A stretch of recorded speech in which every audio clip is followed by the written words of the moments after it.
Dis 'n voorreg om weer saam met u rondom die woord by mekaar te wees. Ons bid die Heilige Gees ons daarin lei. Ons is vorige keer en hierdie week besig met eintlik rondom die tema waarom en hoekom Christendom, vanuit die skrif, maar ook van die rasionele. Want daar's die openbaring in die eerste plek, so het ons ook die vorige keer gesien, van Bybelopenbaring, dis die norm, dis die manier hoe ons die details van God leer ken. Daar is geen ander plek waar jy dit kan leer ken nie. En tog die grootheid en die almag van God leer ken ons ook in die algemene openbaring en die natuur en daarom ook in die wetenskap. En daarom sal ons kyk na wat in die eerste plek en wat die skrif openbaar. En tog is Christendom ook nie irrasioneel nie. Daar's ook rasionele redes wat bydra daartoe dat ons glo. Den diepste oortuig die rasionele nie. Dis die oortuiging van die Gees deur die woord wat mense oortuig en wat ons oortuig van die waarheid van wie God is. So die rasionele is nooit die maatstaf nie. En tog is die rasionele ook deur God geskape. En sê God in Matteus 22, jy moet die Here jou God lief hê met jou hele verstand. Of dan wat ons nou in 1 Petrus 3 vers 15 kry, wat 'n verduidelik gee elkeen 'n antwoord op elkeen wat 'n verduideliking eis oor die hoop wat in jou lewe. Daar hierdie gedagte van in julle harte moet daar heilige eerbied wees in Christus die Here. Wees altyd gereed om 'n antwoord te gee vir elkeen wat 'n verduideliking eis oor die hoop wat in julle lewe. Maar doen dit met beskeidenheid en met eerbied vir God. So Christendom is dus ook rasioneel. Alhoewel dit nooit die maatstaf, die rasionele is nooit die maatstaf vir Christendom nie, maar Christendom, God het ook die rasionele geskape en daarom kan ons ook rasioneel met geloof besig wees. En ons het verlede week gekyk, dit is ook op YouTube beskikbaar, maar gekyk dat daar 'n God is en dat wie God is en dat hy betrokke by ons is en hoekom ons sê dat alle godsdienste inderdaad verskil en dat Christendom die enigste ware godsdienst is. Vandag gaan dit bietjie oor verdere paar sake en sekerlik is dit meer as wat al die vrae is waarop mens antwoord, maar mens kan ook steeds interaksie hê of my kontak. Jy kan saam verder daarna soek en antwoorde soek. Maar dit gaan vandag weer eens oor die uniekheid van Christendom. Uniekheid in die eerste plek dan van die uniekheid van die Bybel en dan die gesag van die Bybel. Nou eerstens glo ons dat die Bybel is die woord van God, want die Heilige Gees werk in my en oortuig my daarvan dat God homself ook daarin openbaar. Jy kan nooit die geloofsdimensie wat wel daar is, losmaak van hoe ek die skrif sien nie. En tweedens ook omdat ek die inhoud, ek glo dat die Bybel die woord van God is, omdat ek die inhoud van die skrif, onder leiding van die Gees, waar ek daardeur God leer ken, die inhoud van die Bybel self, oortuig dus van wie God is en van die waarheid. En daarom is dit so dat ons nooit die Bybel en God en geloof, my geloof in die Bybel en los van mekaar kan sien. En dis 'n God gegewe interaksie wat daar is en God openbaar hom deur die skrif, maar dis ook iets wat ek in die geloof moet omhels. So die stelling of die oortuiging van die Bybel is die woord van God kan nooit losgemaak word van 'n geloofsdimensie nie, wat die Heilige Gees ook in my werk, wat ek sien in die inhoud van die Bybel, maar ook uit 'n ander hoek gesien oor die betroubaarheid van die Bybel, ook uit die rasionele hoek gesien. En dan is miskien nie een enkele saak of een enkele aspek wat nou genoem gaan word, die oortuigende nie, maar daar's tog 'n akkumulerende effek waar jy dan moet sê, ook selfs rasioneel is die skrif totaal anders, is die skrif uniek en is die skrif besonder betroubaar in wat ons ook selfs uit 'n rasionele hoek kan sien. En die eerste daarvan is dat ons het meer kopieë van die vroeë manuskripte van die Nuwe Testament as enige ander antieke geskrif. Vir die Nuwe Testament is ongeveer 5000 antieke Griekse manuskripkopieë wat tot so na as 140 na Christus gedateer is. Net om vergelyking, daar's 'n ander Griekse manuskrip, die Iliad van Homerus, dis die dokument waarvan ons die tweede meeste of waar daar baie Griekse manuskripte is, maar daar is 650 manuskripte waarvan die meeste meer as 1000 jaar nadat dit geskryf is, gedateer word. So 5000 met 140 jaar nadat dit wat na Christus gedateer is, teenoor net 650. En dan is die vraag net, ook selfs uit 'n rasionele hoek, hoekom sal mense bereid wees om betroubaarheid van ander tekste of selfs dan die geskiedenis te aanvaar? Maar dit wat in die Nuwe Testament in die Bybel geopenbaar word, nie te aanvaar.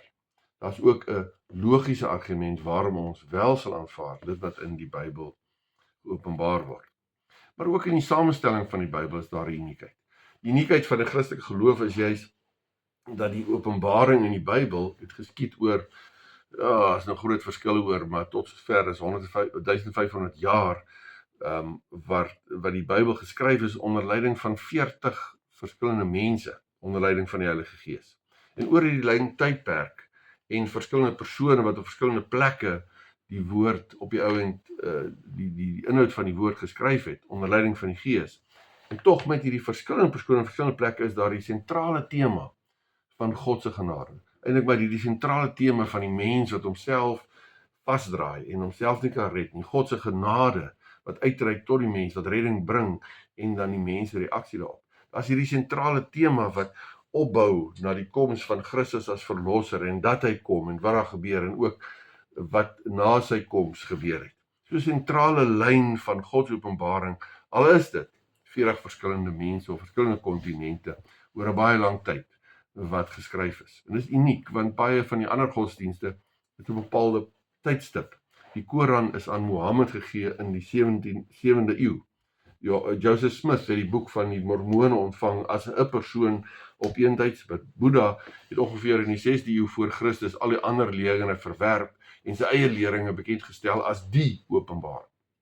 In ander woorde, as hierdie intrinsieke lyn van die Bybel, ongeag die verskillende skrywers, menslike skrywers en die verskeidenheid van plekke waar dit is, veronderstel tog, lei daartoe om te sê dat daar eintlik 'n skrywer agter die skrywers was, wat ons dan weer die Heilige Gees is.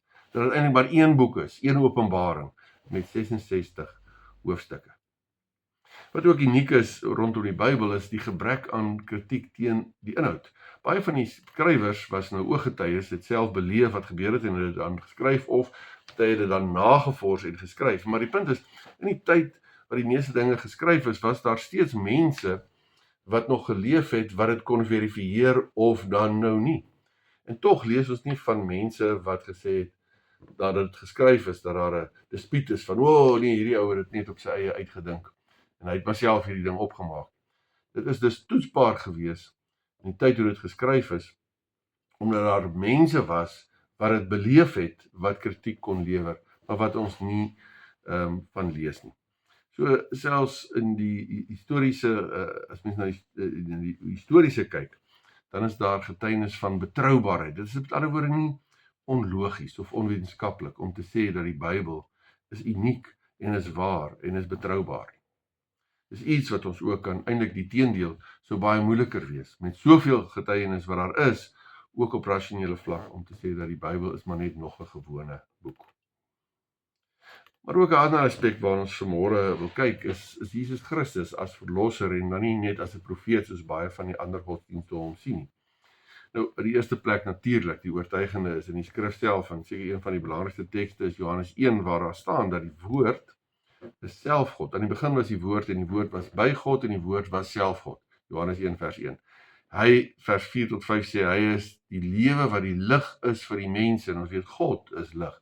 En vers 14, hy het mens geword, die woord het vlees geword en onder ons kom woon. Met ander woorde, Jesus Christus, wat mens geword het op aarde, is volgens vers 1 by God en self God. En daarom is hy die verlosser, Handelinge 4, die bekende versie van, hy bring die verlossing en niemand anders nie. Daar is geen ander naam op die aarde aan die mense gegee waardeur God wil dat ons verlos moet word. So, dit is baie duidelik en ook die skrif is dus baie duidelik, dat Jesus Christus, self God, het mens geword, uit homself verneder om mens te word ter wille van ons. Hy het ons sondes op hom geneem en daarvoor het hy met sy lewe en met Gods verlatenheid, die oordeel van God het hy betaal, sodat ons weer in 'n verhouding met God kan staan. Ons almal was verlore en het genade nodig. Ons almal is draai vas in ons eie willigheid. Almal is ver van God, maar Jesus Christus, self God, het in ons plek kom sterf. So Christus se offer is genoegsaam vir almal in hierdie wêreld, maar effektief alleen vir die wat glo, wat dit in die geloof omhels as Christus in die geloof omhels as verlosser en koning. Hulle ontvang ware redding. Maar ons kan ook, afgesien van dit wat die skrif so duidelik aan ons openbaar, kan ons ook iets sien oor net die uniekheid van Christus. Nie die feit dat daar ongeveer 700 Ou Testamentse profesieë is, wat in hom vervul is, wat lank voor die tyd geskryf is, en wat so inderdaad gebeur. Jesaja praat van dat die Messias uit 'n maagd gebore word, en dit gebeur dan so. Die profeteer dat daar is geprofeteer dat hy in Bethlehem gebore gaan word, en dit gebeur so. Sagaria sê hy gaan Jerusalem inry op 'n donkie, en dit gebeur so. Psalm 22 is baie oor die lyding wat gaan gebeur, wat eintlik vooruit wys na Christus, en ons vind dat so ook in die kruisiging van Christus. So, dit sê iets oor dat in hierdie boek is so uniek, wat lang voor dit geskryf is, word vervul. 700 profesieë, Ou Testamentiese profesieë, wat in Christus vervul word. As net nou na verwys het, weer daai intrinsieke lyn, maar dit sê iets oor Christus, en dat dit meer is as maar net 'n mens wat op 'n tydstip geleef het. En dan ook die historiese tyd van Christus en die wonderwerke van wat hy gedoen het en die karakter staan vas. Dit word nie uitgedaag nie. Binne die eerste eeuse manuskripte, 5000 wat daar van hulle is, en nie net Bybelse manuskripte, die praat van Jesus en die wonders wat hy gedoen het. En dit is merkwaardig dat in hierdie geskrifte kry ons nie dat sy karakter of dat sy wonderwerke betwyfel word. Dit wat oor Christus geskryf het, selfs buite Bybelse bronne, is daar nie gesê dat hy het nie gedoen het en dat sy karakter nie so was. Die Fariseërs en skrifgeleerdes, sommige het wel dan gesê dat hy doen het deur die mag van die duiwel en nie deur goddelike krag. Maar hulle twyfel nie dat sy karakter volmaak was en dat hy wonderwerke gedoen het. Ook na die uitstorting van die Heilige Gees het Petrus gepreek vir die menigte van Jerusalem. Dan lees ons in Handelinge 2 vers 22, Israeliete, luister na hierdie woorde. God het Jesus van Nasaret aan julle bekendgestel deur die kragtige dade, die wonders en die tekens van God, wat God hom by julle laat doen het. Daarvan weet julle self. En dis wat Petrus sê, dat baie van die ouens wat dit gesien het, was daar, hulle het self nog geleef. Hulle aanvaar sy stelling ook, want hulle het dit self gesien. Of selfs as mense die hoek kyk na die opstanding van Christus, wat party nou sê dat dit nie regtig gebeur nie. Alhoewel binne die Christelike geloof weet ons, binne die skrifopenbaring, dat dit is essensieel. 1 Korintiërs 15 sê eintlik, as Christus nie opgestaan het nie, dan is ons geloof eintlik waardeloos. Dan is die oorwinning oor die dood en die duiwel nie daar nie. Nou weer eens, selfs as mens kyk na buite-Bybelse argumente, as mens dit so wil stel, rasionele argumente, dan is dit eintlik hierdie akkumulerende getuienis wat daar is dit eintlik vreemd dat mense sê, of nog die stelling maak, dat hy nie regtig uit die dood opgestaan het nie. Want Jesus verskyn op 12 verskillende tye aan meer as 500 getuies. Ons kry dit in 1 Korintiërs 15, hy het aan Sefas verskyn, daarna aan die 12 en daarna aan meer as 500 broers tegelyk, van wie sommige al dood is, maar die meeste nou nog lewe. In ander woorde, in daardie ding wat ek gesê het, daar was mense wat geleef het, wat kon gesê het, ja, ons het hom gesien, of nee, dit is nie so nie, jy praat nonsens. Nou, verder gaan nou ook, die gedeelte gaan verder, daarna het hy ook aan Jakobus verskyn, en toen al die disciples, heel laaste aan, hy ook aan my die ontydige geborene verskyn, is nou Paulus. Maar met ander woorde, die opstanding van Jesus, word nie betwyfel nie, omdat party wat in die samekoms was, het hom nog gesien, het dit beleef. Maar daar is ook 'n ander argument wat sê, ja, maar sommige, dis wat eintlik die wagte, die storie wat hulle versprei het, is dat die disciples hom, die liggaam van Christus gesteel het. Maar dit sê ons rasioneel, maak dit nie regtig sin nie, want hulle hardloop weg, hulle is bang, en hulle los die Here eintlik alleen, en om dan te sê, maar dat hulle skielik oornag hierdie moed gehad het om die Romeinse soldate, wat die liggaam moes oppas, en wat die graf bewaak het, om hulle aan te vat, om die liggaam te steel, is eintlik amper, irrasioneel. Of, die ding is, as die disciples die liggaam sou gesteel het, het hulle geweet, dat Christus nie regtig opgestaan het. En die vraag is net, as mens logies daaroor dink, sal iemand sterf vir dit wat hy weet nie waar is nie? Sal iemand sterf vir dit wat hy weet nie waar is nie? En as hulle hom sou gesteel het, hulle geweet, dit was nie waar nie, en eintlik 11 van die 12 apostels van die disciples is doodgemaak terwille van hulle geloof. So, en iets verder wat ook net onlogies was, dat as jy 'n storie wil opmaak, dan is dit tog vreemd dat hulle veral in daardie tyd en konteks, waar 'n vrou eintlik maar sy woord en sy stem het nie baie gewig gedra nie. Hoekom sou hulle dan vrouens gebruik as eerste getuienis van die opstanding? Dit maak nie, selfs op 'n rasionele vlak, maak dit nie sin om te sê dat Christus het nie opgestaan nie. Maar die punt is, in die skrif Openbaring en selfs van die logiese argumente wat ons nou gesê het, is dit die uniekheid van Jesus Christus, wat vir jou en vir my van so groot betekenis is. En dit is dat Jesus Christus leef. Gandhi, Joseph Smith van die Mormone, Mohammed is dood, maar Jesus Christus leef. Hy het die dood oorwin. En daarom ook waar daar sulke gevalle voorkom waar daar demone is, word demone uitgedryf in die naam van Jesus Christus en nooit andersom nie. Want Jesus Christus leef en het die dood oorwin. As Jesus Christus sê hy is die weg, die waarheid en die lewe. Hy is die weg, die waarheid en dan beteken dit dat iets anders kan nie ook die weg, die waarheid en die lewe wees nie.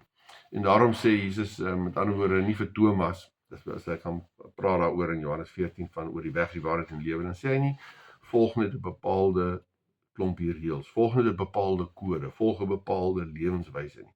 Dit gaan in die eerste plek dat hy, die persoon Jesus Christus, hy wat God is, ons moet hom volg. Hy is die weg, hy is die waarheid en die lewe. En vanuit 'n verhouding met hom gaan ons ja op 'n bepaalde manier leef, maar die dinge wat ons doen, bring ons nie by 'n bepaalde verhouding uit of by redding uit nie. Ons het Jesus Christus nodig. So die vraag is eintlik andersom, kan ek myself rasioneel, baie mense sê ek moet ook rasioneel kan ek rasioneel oortuig dat Christus het nie geleef? Maak dit logies sin dat ek sê ja nee, hy het nie wonder gedoen nie, hy het nie opgestaan uit die dood nie, en hy is nie bo alle kragte en magte nie. Selfs rasioneel maak dit eerder sin om dit te glo wat die Bybel so duidelik aan ons openbaar. Handelinge 4, julle almal en die hele volk moet weet dat dit in die naam van Jesus Christus van Nazareth is, dat hy hier gesond voor julle staan. Die Jesus vir wie julle gekruisig het, maar wat God uit die dood opgewek. Handelinge 4 vers 11, wat jy sê, hy is die klip wat deur julle die bouers afgekeer is. Juis hy het die belangrikste klip in die gebou geword. Wat ons net ook gelees het, vers 12, hy bring die verlossing, niemand anders nie. Daar is geen ander naam op aarde aan die mens gegee waardeur God wil dat ons verlos moet word. En daarom, met dit alles, moet ons gaan sê, jy kan Christus, wat God is, en wat die ware verlosser is, nie wegwens nie. Jy kan hom nie wegwens nie. Jy kan hom, en jy moet hom aanvaar. Jy kan hom verwerp, maar jy kan hom nie verander nie. Jy kan nie verander wie hy is nie. Jy kan nie verander wat hy kom doen het nie. Die vraag is net, wat maak jy met wie hy is en wat hy kom doen het? Wat maak jy met die liefde wat die Here vir jou gegee het om jou los te koop, terwyl ons nog eintlik in rebellie teen hom was? Wat maak ons met Christus en Christus se liefde? Maar 'n bietjie verder, as ons het gepraat oor God, ons het gepraat oor Christus en die woord, maar as ons gaan kyk na Christendom, dan wil ons ook gaan vra, maar hoekom is daar soveel verskillende kerke? Hoekom is daar so verskillende denominasie? Beteken dit nie dat alles maar net deur mekaar is en nie waar is nie?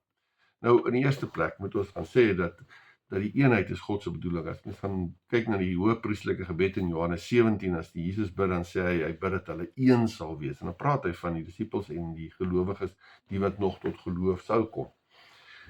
Maar dan sê hy dit ook so sterk, dat hy sê, hy bid dat hulle een sal wees, sodat die wêreld kan weet dat hy my gestuur het. So die wêreld kan weet dat God stuur het. So eenheid is ongelooflik belangrik vir ons, en het moet wees as Christene.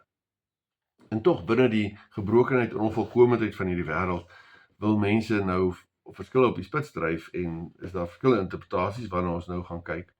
En natuurlik wil die duiwel ook verwarring saai en verdeeldheid veroorsaak, want wat hy wil doen is juis in stryd met dit wat Jesus eintlik vir ons bid en bedoel in Johannes 17.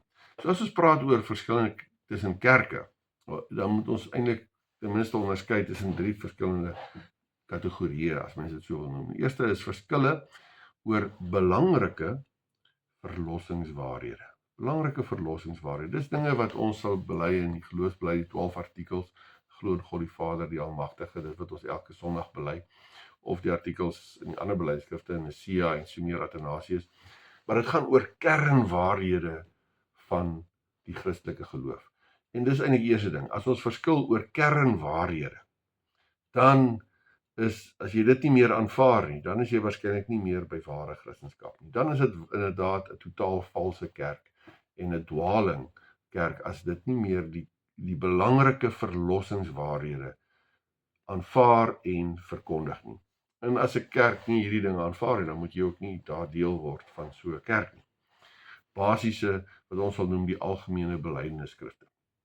Maar dan kry jy 'n tweede kategorie waar dit is belangrik, maar dit is nie verlossingswaarhede nie. Met ander woorde, dit is nie onbelangrik nie, want die Bybel openbaar dit. Maar die Bybel openbaar dit nie as iets wat 'n voorwaarde is voordat jy gered kan word. Jy word nie op grond daarvan gered nie.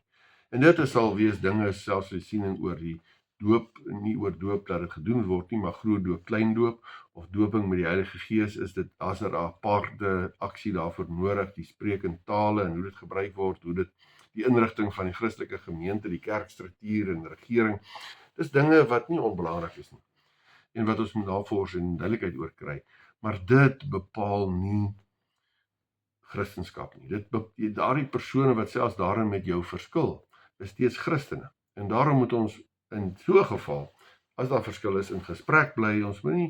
Ons kan mekaar aanvat en ons kan daaroor redeneer, maar ons moet nie oordeel nie, want jy gaan saam met daardie persone in die hemel wees.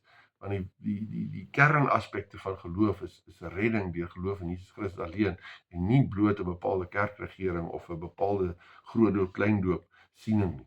Dit gaan nie jou in die hemel wees of nie in die hemel bepaal nie.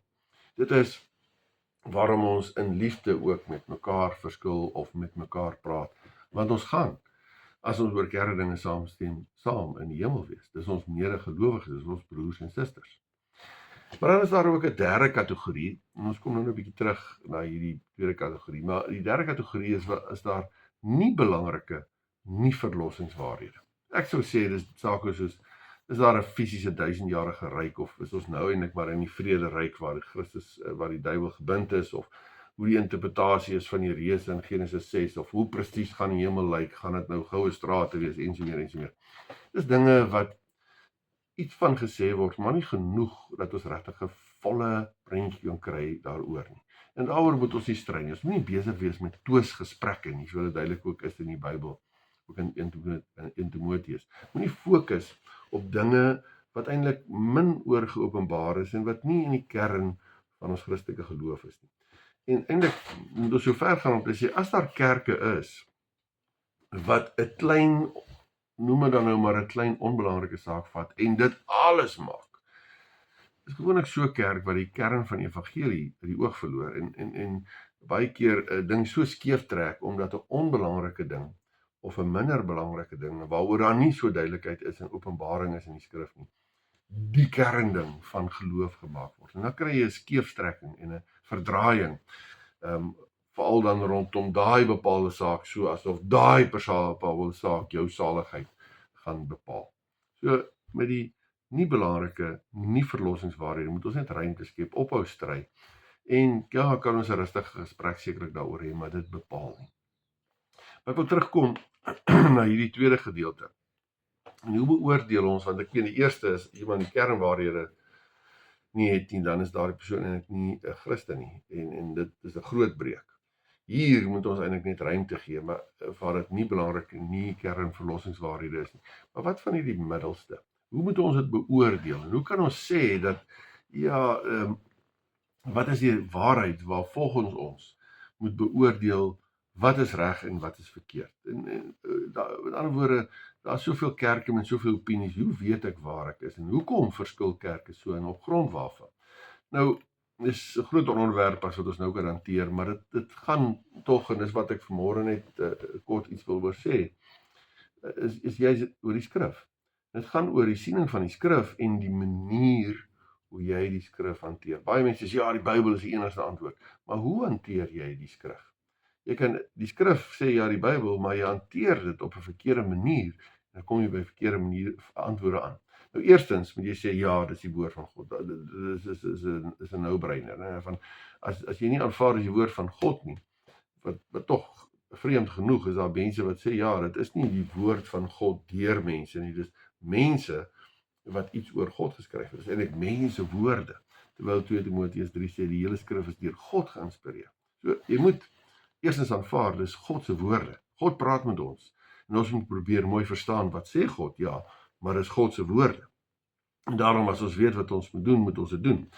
Maar daar is ook verskille rondom die manier en die verklaring van die Bybel of sogenaamde hermeneuse wat ons in ag moet. En dinge wat ons moet ag neem, en ek sê dit met die gevaar om te simplisties te wees, maar daar's bepaalde dinge wat jy in die verstaan van 'n bepaalde teks of van 'n bepaalde gedeelte in ag neem. En die een is die woord van God natuurlik, maar dat die woord van God het nie in 'n vakuum ontstaan.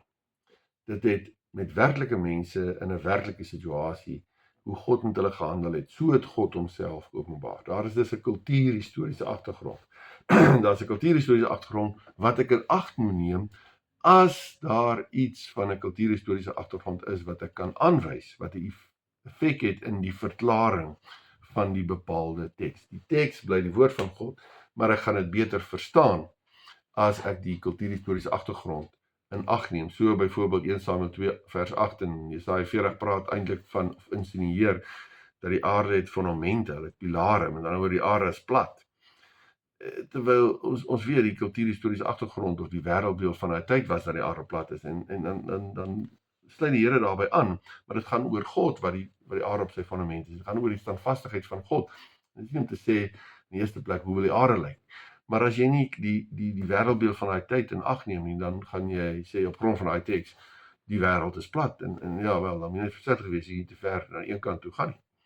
So eerste ding is jy in die kultuurhistoriese agtergrond moet jy in ag neem. Die tweede is daar 'n bepaalde plek binne die historiese lyn van Openbaring. Dis nog iets anderster, dit wat God in Genesis 1 openbaar voor die sonval. En dan van die sonneval plaas. En dan kan ons self sê daar's 'n bietjie anderste dinge wanneer die Here oor begin in Noag se tyd of dan nou met naballings met Israel en dit wat die Here gesê het ook met die wetgewing by Horeb en die offers wat gebring moet word en die simboliese handelinge wat heenwys na Christus. Dit verander tog wanneer Christus kom. En as jy 'n stukkie lees wat na Christus se koms, die Nuwe Testament is, dan gaan jy dit tog ander beoordeel met 'n agneming van waar staan dit in hierdie openbaring wat God op die ou end gee. En daarom moet ons dan elke ding lees in die konteks van waar dit staan in hierdie openbaring. Derdens, ek nie die kultuurhistoriese agtergrond, die openbaringshistoriese lyn nie, maar ook ek moet besef ek's net 'n mens en daarom gee die Here vir my medegelowiges om saam te soek onder leiding van die Gees oor en saam te dink oor die bedoeling van die Here in die bepaalde konteks. Jy is tog nie die enigste een wat die Bybel lees en die enigste een wat die Heilige Gees het nie. En saam moet ons as gelowiges gaan soek na wat sê God en wat is die waarheid. Natuurlik is 'n vierde ding van jy moet die geheel van die skrif lees. Nie net 'n teksie uitdruk nie. Daai ding van elke ketter het sy letter, né? Elke ding, as jy net 'n teksie vat en hom uit verband uitdruk, dan is die kans baie groot dat jy 'n valsheid gaan verkondig. En daarom het die Here selfs as die duiwel hom versoek en hy haal uit die skrif uit dan sê die Here in antwoord daarop en sê daar staan ook geskrywe. Jy moet die geheel van die Bybel na kyk en die geheel van die openbaring oor 'n bepaalde saak. 'n Vyfde ding is gaan altyd van die duidelike na die minder duidelike. Partykeer wil iemand 'n saak motiveer, maar hy gaan van 'n teksie uit wat eintlik nie so duidelik is nie, terwyl 'n ander plek in die Bybel is wat duidelik is oor die bepaalde saak. Gaan van die duidelike na die minder duidelike. 'n Sesde ding is dat ons werk eintlik maar met 'n grammatikaal historiese benadering waar ons kyk na die taal, waar ons kyk na die konteks en die geskiedenis wat daar is en nie wat ek wil noem en wat genoem word die postmodernistiese manier van lees waar die leser eintlik bepaal wat is die inhoud. Wat ook al ek daar raak lees, wat ook al dit vir my beteken, dit beteken die teks. Nee, ons gaan kyk na die Bybel as iets wat geskryf is in 'n bepaalde taal en 'n bepaalde konteks. Ons probeer daai oorspronklike taal beter verstaan. Daarom is dit gaan ook belangrik dat jy 'n goeie vertaling het en dat jy die konteks in ag neem. Die grammatikaal historiese metode van eksegese.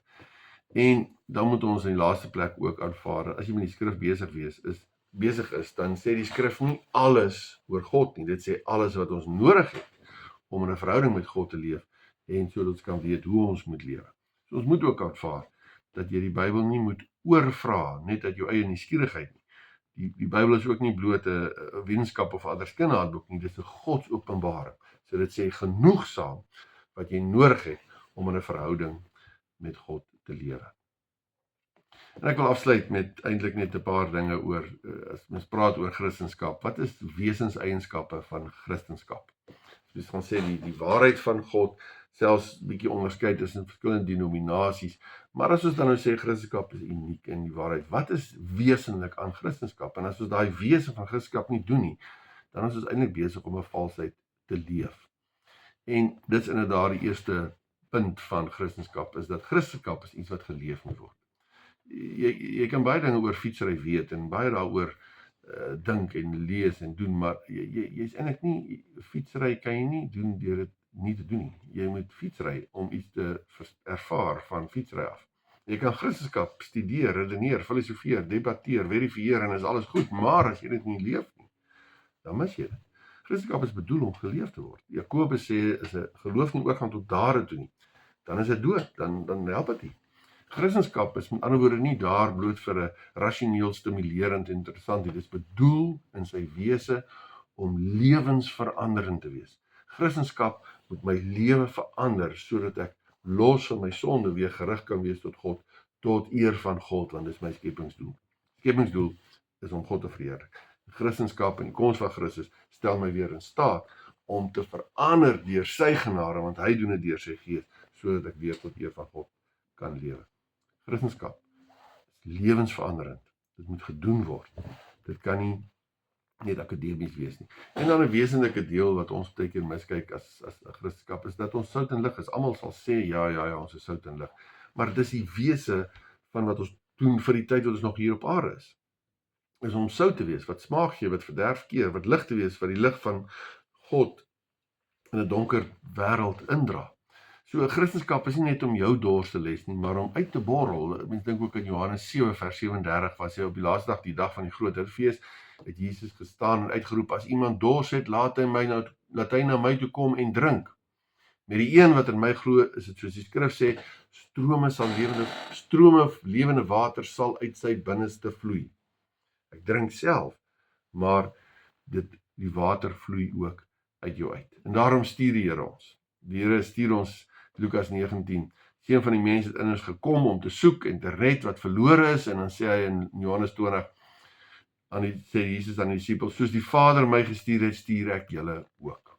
Christendom, as dit waar is, dan moet dit geleef en gedoen word, dan moet dit oorloop, want ons kan nie die waarheid, die oplossing vir onsself hou nie. Die beeld wat iemand gebruik het, en dit is maar net 'n beeld, dis nie regtig hoe dit is nie, maar dit het tog my getref, as hy sê, hy wil nie eendag voor die poorte van die hemel staan, en dan sien, in die ander lyn, wat nou nie hemel toe gaan nie, en dit is nie wat gebeur nie, maar dit is die beeld. Hy wil nooit hier staan, en dan sien hy die ander lyn, en daar sien hy sy buurman, sy kollega, sy vriend, en hulle kyk vir hom en sê, maar hoekom het jy niks gesê nie?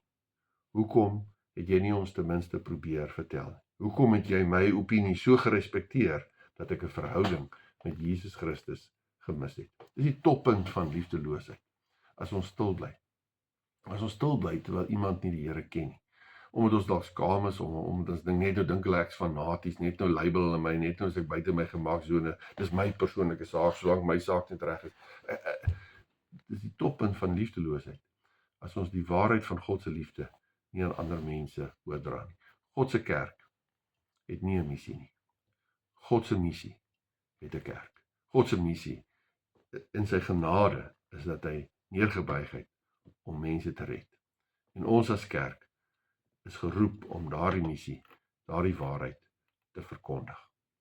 Ons deel in God se hart, en God se hart is Johannes 3 vers 16. Want so lief het God die wêreld gehad, sy eniggebore seun gestuur het, sodat elkeen wat hom glo nie verlore sal gaan nie, maar die ewige lewe sal hê. Ons hart moet wees, ons is lief vir die wêreld. So lief vir die wêreld, dat ons hulle vertel van God, wat sy seun gestuur het, sodat elkeen wat in hom glo nie verlore sal gaan. Mense is vir God belangrik. verlore seun, verlore minskip, verlore skaap, waar die 99 gelos word om een skaap te gaan haal. So lief het God die wêreld gehad. En daarom moet ons gaan. Ons moet mense deur God se oë sien. Dan sal ons nie anders te kan. As ons mense deur God se oë sien, sal ons nie anders te kan as om te gaan nie. Mag Jesus Christus, mag Christendom nooit vir ons 'n feit of 'n konsep of 'n oplossing wees nie. Mag dit steeds wees die lewende verlosser met wie ons in 'n persoonlike verhouding staan, wat ons hele lewe verander, waarvoor ons oorloop en oorborrel. Amen. Kom ons bid saam. Onse Vader wat in die hemel is, Here, ons is verstom as ons net weer stilstaan by die feit dat U neergebuig het om ons te kom red. En dat ons in 'n verhouding met U kan staan. Ons is verstom, Here, dat ons deel mag wees van wat U doen en dat ons deel mag wees van die uitdra van die evangelie. Here, ons erken U as ons Here en ons God en as ons koning. Ons bely, Here, daar is vir ons niks en niemand behalwe by U nie. Ons bely dat ons vir U lief is en daarom wil ons U gehoorsaam in elke volgende tree. Here, dankie dat ons in hierdie wêreld waar ons nou nog is in gebrokenheid, dat ons kan weet ons probleme, ons uitdagings is groot, maar U is groter. Ons kan weet, Here, dat waar die pad soms so onduidelik is, ons onseker tye leef ook in ons wêreld en landspolitiek, dat U reeds daar is waar ons nog moet gaan. U oorspan tyd. Ja, U is groter as ons uitdagings. Here, in 'n wêreld waar daar soveel onrustigheid is en fladderende gedagtes. Here, dat ons kan weet, U is vrede. Ons hardloop in U arms en in U geborgenheid in. Ons doen dit alles uit genade in die naam van ons Here Jesus Christus. Amen. Die genade van ons Here Jesus Christus, die liefde van God ons Vader, die gemeenskap, die teenwoordigheid, die krag, die troos van die Heilige Gees is en bly met u elkeen. Amen.